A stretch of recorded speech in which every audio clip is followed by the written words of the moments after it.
大家好，我叫做 Lisa。咁咧，我有一啲物業咧，就係交俾麥羅 Property 華人置業管理嘅。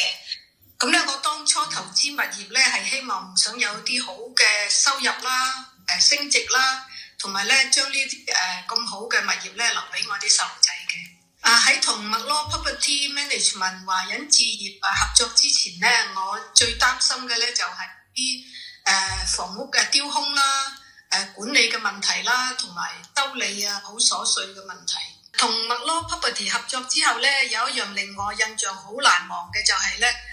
我有一間屋就嗰個租客就唔交租，又整爛啲嘢，又搬走咗。咁咧麥羅 Property 華人置業咧就同我去申請 Tribunal 啦，填嗰啲申請表啦，交咗好多嘅，做咗好多嘅 bookwork 啦，因為Tribunal 咧要好多文件嘅，咁又去咗 Tribunal幾次喎，卒之嗰個租客又輸咗啦，佢又要交翻啲租啦，咁咧我仲係有啲損失㗎，咁咧佢哋咧就繼續為我去嗰個Insure嗰度啊，個 insurance 嗰度 claim 都有好多手續㗎，咁咧居然 claim 翻萬幾蚊翻嚟喎，即係對我嚟講咧，我冇損失過任何嘢，全部都係嗰個租客或者係Insure公司補翻俾我。咁啦，我係覺得麥羅 Property 華人置業嘅服務咧真係好好，做得好好，非常之好，我好衷心感謝佢哋。